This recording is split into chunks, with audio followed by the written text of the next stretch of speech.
Hello, beautiful family. How are you all doing? Thank you for the maximum love and the support. So, my beautiful people, today I've want to share with you wonders the normally say shall never end. See, this is Progress the Analyst, and here I keep you updated. I bring all the latest happening to you. Without not wasting much of your time, I want to carry you along to what you're about to hear.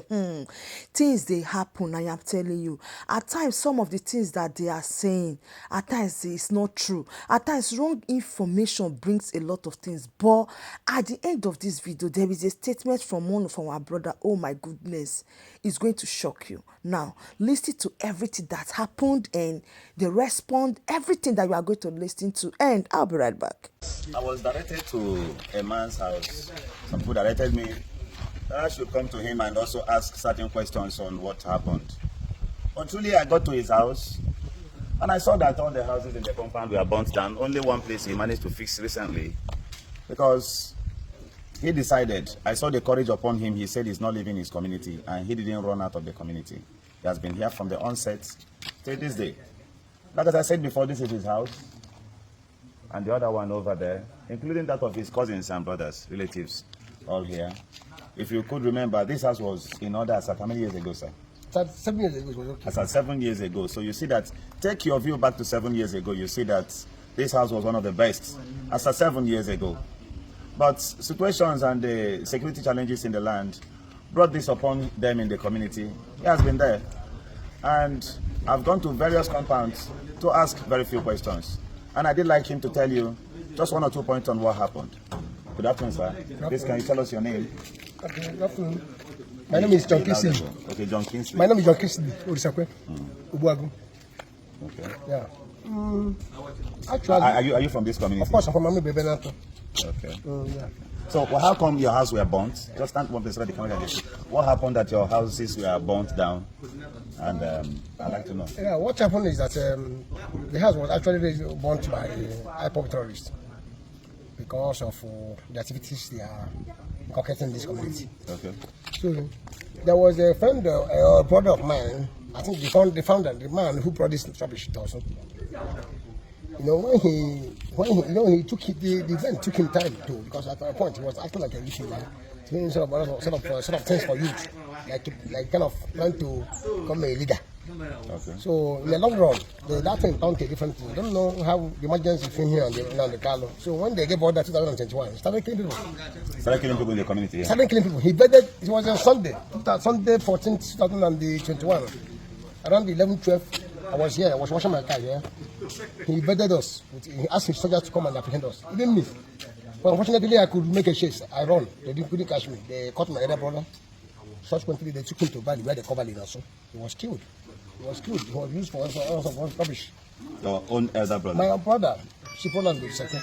Okay. So, after which, I said no, I'm not going to take this because it is who known person they kill the person. So, I managed to try to put a stop to that rubbish. So it was after I apprehended the rubbish, the main person who caused this problem. That was why the other people managing the bush there came in the night and set the house ablaze.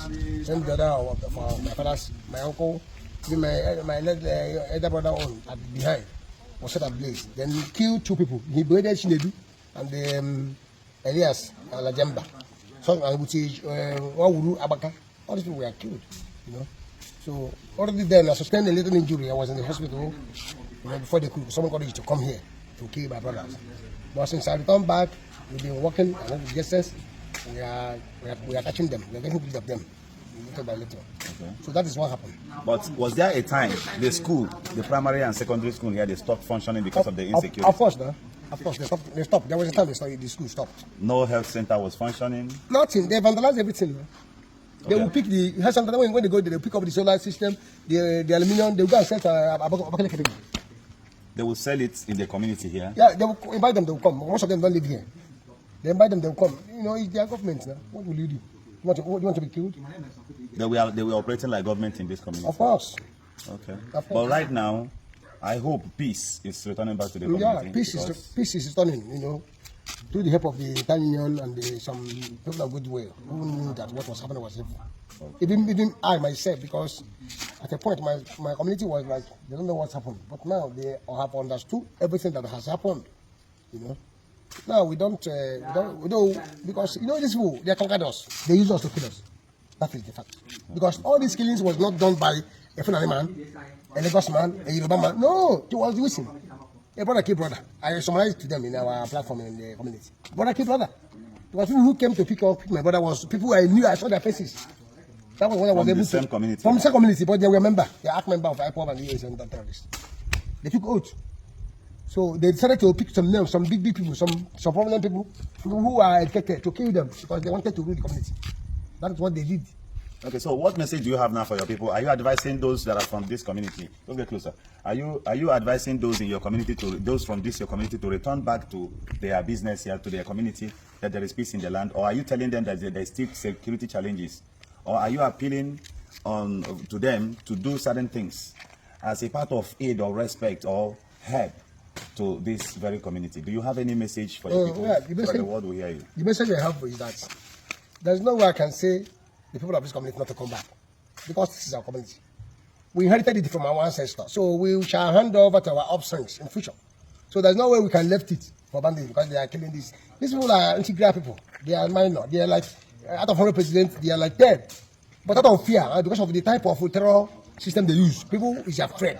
People are running. But in this community, I used to encourage them. As you can see, officially we form the community security. They are parading here and there with their arms, defending the people.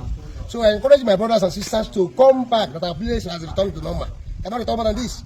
Because when you look at what happened, you know that there's no external aggression towards Putin. So I advise people to come back. There is peace. Also, that there is peace in also. All right, viewers, thank you very much. Thank you very much. Thank you. All right, so you can hear from him directly that there is peace now in Orsu. There is peace, regardless of anything. A man who lost this kind of structure, lost two of his brothers, he's telling you to return back to the community. He's here. He's here. His wife and kids, they are here. For the benefit of doubt, you could come here and see for yourself. So you look at the structure. This structure was totally destroyed. And the other one over there. You can also look at the scanty environment. Just the area is somehow scanty. But you are encouraged to come back. With the level of security presence I saw here myself today, I'm very willing to tell you to return back to this community. All right. My name is Governor Zioku. I'm breaking my silence because it has gotten to a point where we need to tell ourselves the truth. Nnamdi Kanu is our own. I have witnessed with my own eyes elements from other regions who were far more destructive or are far more destructive than anything you could ever accuse Nnamdi Kanu of doing. And all that these guys get is just a slap on the wrist. And they get away with it. See, I'm making this video because I want to be frank. I don't want to make emotional statement here. Not. Here's my deal. Rather than keep Nnamdi Kanu incarcerated and locked away in jail, why can't there be a deal reached with him? You get your freedom, you stay quiet, you go and rest, you don't make noise. Even if it's for a season, let that deal be reached. Nnamdi is fiercely free. He hates being caged, but at this point I think this would fly. Just so he can come out. This man has a family, he has a wife, he has children. Think about the emotional torture, the psychological trauma he goes through every day. All because he insisted that his people should be treated well. We can all argue about his methods and whenever these things come up in discussions, I keep saying to people, point to me one man that is perfect in this world. We all have our own issues. We don't always get it all right. You get some right and you get some wrong. Yes, some things may have been done wrongly, but there's also a lot of positive things that have come out of the movement that he set up, despite all the efforts to demonize them, to tarnish their image, to brand them as terrorists and all kinds. When we have terrorists, real life terrorists who don't hide it, staring us in the face every day, killing our people. And we even have Boko Haram members being branded repentant, forgiven, and reintegrated into the society of Nigeria. But Nnamdi Kanu is not worthy of rejoining his family after 4 years of incarceration. And I ask, why? For what?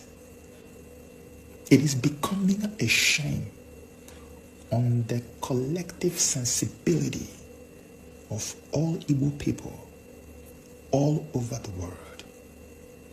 This thing has gone beyond the limits of tolerance, and we should, as a matter of extreme urgency, do something now. Because the sense of urgency that I feel doesn't come to me just like that. The sense of urgency I feel now always comes to me when something is about to go bad or get worse.